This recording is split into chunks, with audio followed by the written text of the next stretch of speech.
itu malam Jumat kan otomatis dia nangis anak saya itu nangis, katanya udah tidak tahan, suami luar biasa.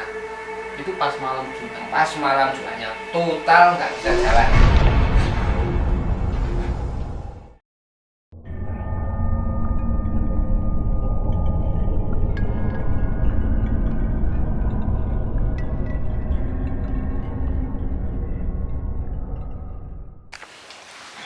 Kali ini kita akan membahas tentang kisah nyata seorang ayah dan anaknya.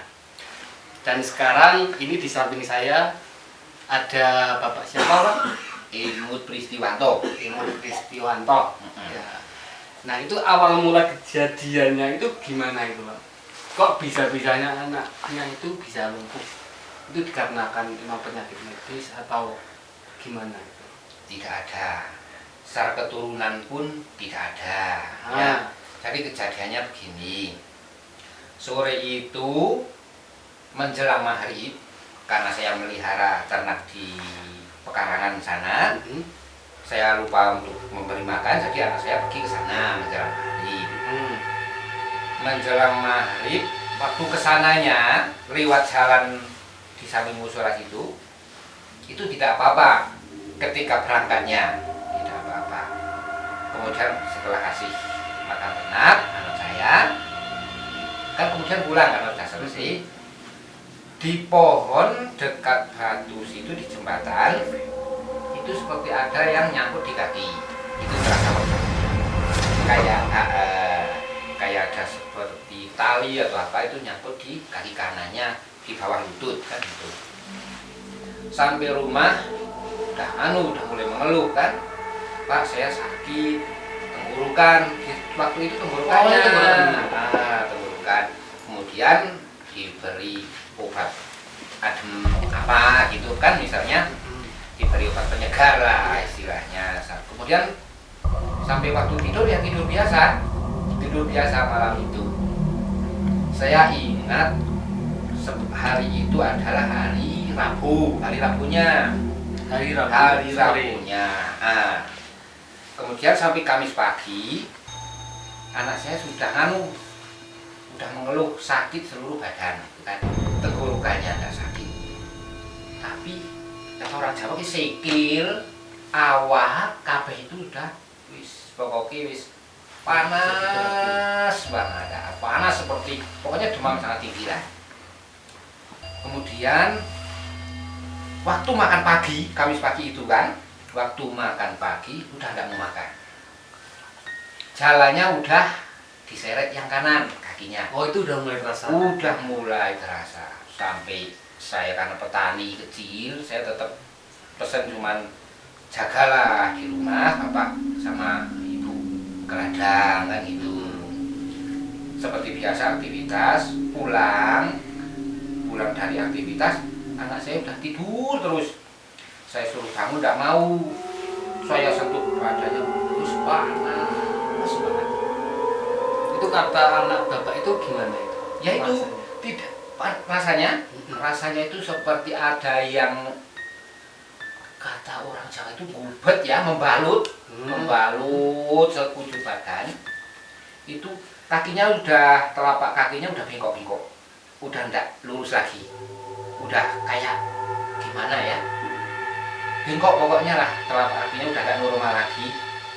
Kemudian saya lihat, ya, saya pilih, kok dingin. Dia merasakan panas, tapi kita yang nyentuh dingin. Kalau orang meriang kan dia merasa dingin, tapi yang nyentuh panas. Hal itu terbalik. Saya cubit-cubit, udah tidak terasa. Berlanjut sampai Kamis siang, Kamis sore masih begitu terus. Itu malam Jumat kan otomatis dia nangis anak saya itu nangis, katanya udah tidak tahan, suami luar biasa.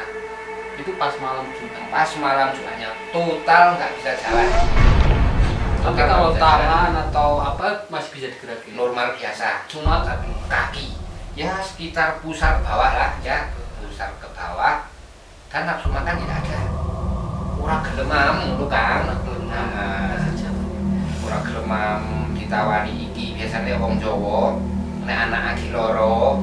pengen mangan opo kan gitu. Tradisi orang Jawa. Udah tidak mau. Sukanya misalnya maaf chicken misalnya, ditawari chicken sudah tidak mau. Apalagi kambing kan gitu. Serius ya Mas? Iya. Sampai malam Jumatnya, saya kan otomatis sebagai orang tua udah khawatir luar biasa. Saya cubit-cubit udah tidak terasa, saya nekat nyoba pakai jarum jahit. Kaki anak saya tuples, saya tusuk-tusuk sampai hampir setengah jarum, darah keluar, cuma hitam. Saya kira waduh ini penyakit medis karena darahnya kotor kan gitu, saya kira hitam benar tuh darahnya. Udah nggak ada respon apa itu, udah mati total pokoknya kan si kaki itu. Waduh saya udah nggak bisa tidur kan. Kebetulan abang saya kan mengobati orang gitu, mengobati orang dengan rupiah syariah gitu kan. Kemudian saya telepon, Bang, iki punakane loro ngini lantarane ngini. Terus abang saya datang kan, Datang ke rumah. datang ke sini. Terus dilihat, waduh, kita tidak percaya bahwa segala sesuatunya itu istilahnya terjadi spontanitas, tidak. Pasti ada lantaran. Bahwa makhluk gaib itu menurut keterangan abang saya ada, memang ada, kita harus percaya kan. Iya. Nah, cuman untuk menampakkan mengganggu itu kadang ya karena merasa terganggu mungkin atau gimana kan. Jadi mungkin kata abang saya, waktu pulangnya anak saya di situ itu mungkin nyamper atau gimana gitu, mungkin lagi papasan, kemudian dia tersinggung. Nah, lagi pula kan terkenal begini, di sini ini kan agak temperamen si makhluk itu. Nah, iya itu memang betul Pak. Saya juga pun mau mempertanyakan soal tempat itu nanti. Nah, tempat itu memang ini Mas. Kadang kita sudah normal sebagai manusia, biasa aktivitas biasa, keluar dari rumah pun sudah bismillah kan, itu orang Islam kan. Tapi karena kata orang Jawa ini, wah ceguk banget, gak tahu nganu temperamen lah istilahnya, enggak mau menang sendiri. Ya maaf aja kalau dengar saya berani kan gitu, karena memang sudah pernah mengganggu. Saya tidak mengganggu, dia mengganggu kan otomatis saya berani. Lagi pula derajat manusia kan lebih tinggi dari makhluk itu kan. Ya. Itu yang pertama. Itu kembali lagi ke pengobatan si anak. Nah, setelah itu abang saya kesini, memang katanya papasan atau apa, dia tersinggung. Kita kan karena lihat kan nggak tahu, Mas. Kasih tersinggung, rasa caranya gimana agar ya ini gini aja, ini boleh nggak dijelentrehkan tata caranya atau gimana? Tapi itu sebelumnya emang kata si abang bapak itu emang itu murni terkena.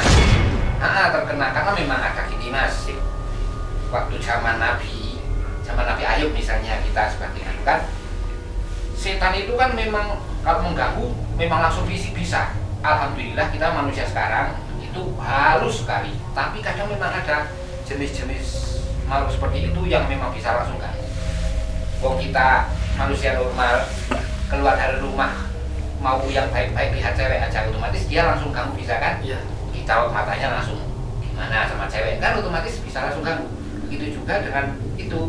Nah karena temperamennya luar biasa, nggak bisa diganggunya, tersinggungan sekali, sensitif, dia bisa langsung menyakiti kan, karena memang bisa masuk nganu Mas, katanya ya saya orang bodoh ya Mas ya, bisa masuk urat darah, bisa masuk hati kita, bisa masuk apa kan, itu malu seperti itu. Nah dia langsung bisa menyakiti fisik, itu luar biasa Mas.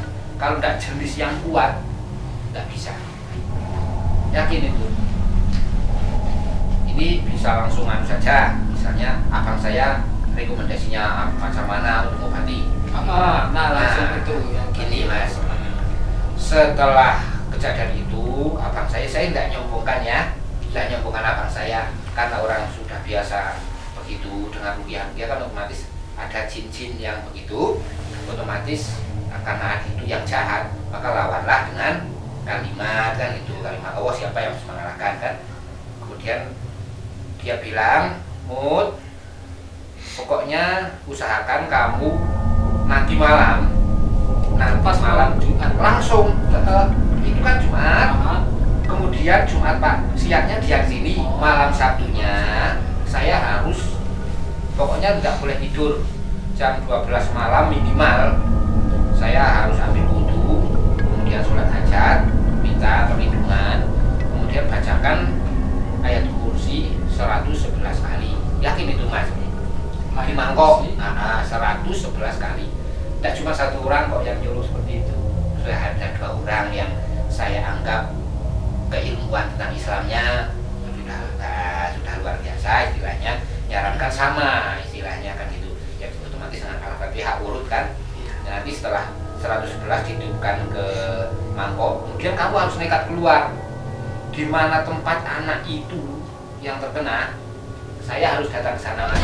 Mas kan tahu saya penakut sih, tapi saya harus nekat mas demi anak.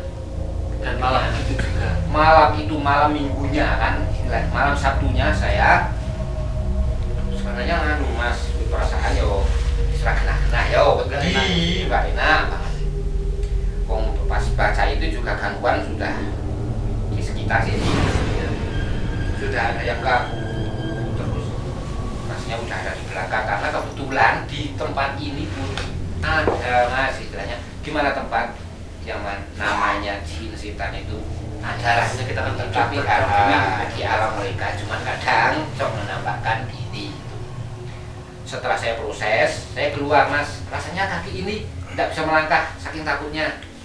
Saya pergi ke tempat situ, ke batu situ, kemudian ya cuma dia mas, saya cuma lihat siapa sih ganggu anak saya, tolong keluar, kalau tidak keluar nanti saya lempar pakai ini garam yang tadi itu loh. Yang udah dibacain. Bener mas, saya tidak nyombong ya, walaupun nanti saya harus dirupiah setelah lihat itu kan. Pas tepat jam 2 sudah dingin sekali. Dari lorong jalan yang menuju ke ladang sana, tengkuk gitu rasanya sudah seperti dikupas. Takut loh ya, tapi tetap demi anak. Jalan-jalan walaupun berat tetap ketip api. Jam 12 lebih tidak ada apa-apa, yang ada takut. Jam 1 tidak ada. Nah setengah 2 mas mulai muncul merangkak itu perempuan dari lorong jalan yang ke ladang menuju ke saya. Coba bayangkan, kaki untuk berdiri sudah seperti gangguan mas. Itu makhluk tersebut berwujud seperti apa? Perempuan, jelas Perempuan. 100% perempuan. Tidak cantik, jelek, bajunya cupang camping, bajunya hitam bermotif bunga. Itu yang saya ingat, walaupun dalam keadaan takut ada spesifik yang saya ingat mas. Saya sampai lupa bahwa ini barang garam yang tadi itu untuk apa, saya sampai lupa saking takutnya. Tiba-tiba atas pertolongan yang Maha Kuasa mas, saya teringat karena hampir jatuh menggigil, saya lempar semaunya sendiri prok ke tempat naruh itu. Kemudian dia tetap jalan mas, Masih tetap jalan. tetap jalan ke tempat saya. Mungkin karena saya ngawur dan mungkin tidak kena kan, mungkin menggigil gimana. Tapi alhamdulillah mas, setelah hampir 5 menit proses lempar-melempar kayak perang lah istilahnya, dia menunjukkan wujudnya, saya melempar, mungkin ada yang kena garam itu kan, bolong-bolong, jelas itu bolong-bolong sambil mengeluarkan asap. Kan ada suara jeritan mas yang bikin saya paling takut dengan suara jeritan sampai dia pergi. Alhamdulillah, saya tidak nyombong, saya menang enggak mas. Tapi bahwa kalimat yang Maha Kuasa itu lebih unggul memang kita harus percayanya ke situ. Kemudian saya balik kan, saya sakit, takutnya sudah mulai berkurang. Kemudian saya gembira, saya mulai pulang karena dia sudah pergi istilahnya. Bukan saya merasa menang enggak, tapi karena dia sudah pergi, untuk mengejar saya tidak mungkin berani istilahnya. Untuk mengejar tidak berani. Itu pun pas proses saat bapak yang lempari garam itu si makhluk tersebut menyerang atau gimana itu? tetap berdiri mas dia, berdiri, mungkin mau nyerang atau mau pergi saya tidak tahu. Sih. Tapi bolong-bolong mungkin lemparan garam itu karena sudah saya bacakan tadi. Saya sih memang saya cuma nurut gitu aja sama petuah orang kan gitu. Karena saya tidak tahu apa-apa mas ya. Mungkin memang bahwa kalimat Allah yang diterapkan ke barang apapun, ke air kadang ke air aja bisa kan. Lalu kita lihat istilahnya. Kemudian dia bolong sambil menjerit tadi yang saya paling takut adalah ketika dia menjerit sambil pergi. Kemudian saya istilahnya agak tergesa-gesa juga pulang kan. Ngejar saya tidak mungkin berani mas, karena gelap pertama kan, karena dia udah pergi itu apa kan istilahnya. Tapi nganu dia sempat mau ke batu itu mas, ke batu yang di situ itu. Saya lempar sebelum dia ke batu itu, mungkin kenanya di situ. Badannya pergi sambil jerit-jerit sambil ada asap-asap lah kira-kira ya. Kemudian saya pulang, anak saya udah duduk mas, percaya tidak percaya? Langsung tanya anak saya seketika. Saya saking gembiranya, saya tidak tidur malam itu. Saya suka takut mungkin dia balik lagi atau apa kan. Saya berjaga-jaga. Saya tetap menjaga istilahnya malam itu tetap sampai pagi. Kemudian anak saya udah mulai merangkak. Agak siang besok paginya itu kan udah merangkak, udah doyan makan, dan alhamdulillah udah merah biasa. Pas 3 hari setelah itu dia udah jalan total lagi. Saya sujud syukur mas.